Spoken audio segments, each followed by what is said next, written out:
और एक स्टेशन से दूसरे स्टेशन तक जाता था। रास्ते में वे ट्रेन में बैठे यात्रियों से भीख मांगता था। कभी उसे पैसे मिलते, कभी नहीं भी मिलते थे। उसकी जिंदगी इसी तरह ट्रेन में इधर से उधर आते जाते और भीख मांगते हुए गुजर रही थी। एक दिन वह रोज की तरह ट्रेन में चढ़ा और उसमें बैठे यात्रियों से भीख मांगने लगा। वह एक कंपार्टमेंट से दूसरे कंपार्टमेंट में घूम रहा था।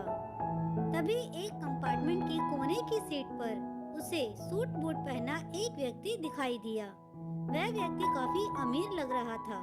भिखारी ने सोचा कि इस मालदार आदमी से ज्यादा भीख मिलने की गुंजाइश है। वह उसके पास पहुंचा और पैसे मांगने लगा। सूट बूट पहने व्यक्ति ने उसे पैसे देने से इनकार कर दिया, लेकिन भिखारी डटा रहा और उसके पीछे पड़ गया। भिखारी की इस हरकत पर उस व्यक्ति को गुस्सा आ गया। गुस्से में वह बोला, बड़े अजीब हो, मैं तुम्हें पैसे देने से मना कर रहा हूँ और तुम मेरे पीछे पड़ गए हो। चलो ठीक है, मैंने तुम्हें पैसे दे भी दिए, तो ये तो बताओ कि बदले में तुम मुझे क्या दोगे। ये सुनकर भिखारी सोच में पड़ गया। कुछ देर सोचने के बाद वह बोला, साहब, मैं आपको क्या दे सकता हूँ? मैं तो एक भिखारी हूँ। लोगों से मांग मांग कर अपना पेट भरता हूँ। किसी को कुछ देने की मेरी औकात ही नहीं है। जब किसी को कुछ दे नहीं सकते तो मांगा भी मत करो। सूट बूट पहने व्यक्ति ने भिखारी से कहा और वहाँ से उठकर चला गया। उस दिन भिखारी जब ट्रेन से उतरा तो सोचने लगा कि मैं लोगों को क्या दे सकता हूँ। नजर इधर उधर दौड़ाने पर उसे फूलों से लदे कुछ पौधे दिखाई पड़े। उसने सोचा कि जब कोई मुझे भीख देगा तो बदले में मैं उसे एक फूल दे दिया करूँगा। उस दिन के बाद से वह अपने साथ एक झोले में फूल रखने लगा। जब भी कोई उसे भीख देता, वह झोले में से निकालकर एक फूल उसे दे देता। भीख देने वाला ये देखकर खुश हो जाता। भिखारी को भी ये बड़ा अच्छा लगता। एक दिन ट्रेन में भिखारी को वही सूट बूट पहना आदमी फिर से दिखाई पड़ा। भिखारी उसके पास गया और बोला, साहब, अब की बार मेरे पास आपको देने के लिए कुछ है। आप मुझे कुछ पैसे दे दो। उस व्यक्ति ने अपनी जेब से कुछ पैसे निकाले और भिखारी को दे दिए। बदले में भिखारी ने अपने झोले में से एक फूल निकालकर उसे दिया। वह व्यक्ति खुश हो गया और बोला, मुझे लगता है कि तुम व्यापार सीख गए हो। तुम्हें लेन देन का मतलब समझ आ गया है। जब तक किसी को कुछ दे नहीं सकते, तब तक उससे कुछ लेना नहीं चाहिए, समझे? उस व्यक्ति का स्टेशन आ गया था।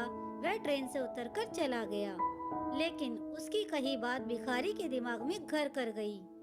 वह जब ट्रेन से उतरा तो प्लेटफार्म पर खड़े होकर जोर जोर से चिल्लाने लगा, मैं भिखारी नहीं, व्यापारी हूँ। अब मैं भी सूट बूट पहनकर घूमूंगा। मेरे पास भी ढेर सारे पैसे होंगे। लोगों ने उसे ऐसे चिल्लाते हुए देखा तो सोचा कि ये भिखारी पागल हो गया है। उस दिन के बाद से 6 महीने तक वह भिखारी ना स्टेशन पर और ना ही ट्रेन में नजर आया। 6 महीने बाद एक दिन ट्रेन में 2 सूट बूट पहने व्यक्ति मिले। एक व्यक्ति ने दूसरे व्यक्ति से कहा, आपने मुझे पहचाना? हम पहले 2 बार मिल चुके हैं। नहीं तो, मुझे ऐसा नहीं लगता। मेरे ख्याल से हम पहली बार मिल रहे हैं। दूसरे व्यक्ति ने उत्तर दिया, आपको शायद याद नहीं सर, मैं वही भिखारी हूँ जिसे पहली बार आपने सिखाया था कि लेन देन कितनी बड़ी बात होती है, और दूसरी बार सिखाया था कि मैं भिखारी नहीं, व्यापारी भी बन सकता हूँ, बशर्ते मैं अपनी सोच बड़ी कर लूँ। आज देखिए, मैं एक व्यापारी बन गया हूँ। आपकी बात मानकर शुरुआत में मैं फूल तोड़कर बेचने लगा। कुछ पैसे जमा हुए तो मैं फूल खरीदकर बेचने लगा। आज मेरा फूलों का बहुत बड़ा व्यापार है। सब कुछ आपकी सीख की बदौलत है। आपका बहुत बहुत धन्यवाद सर, मेरी जिंदगी बदलने के लिए।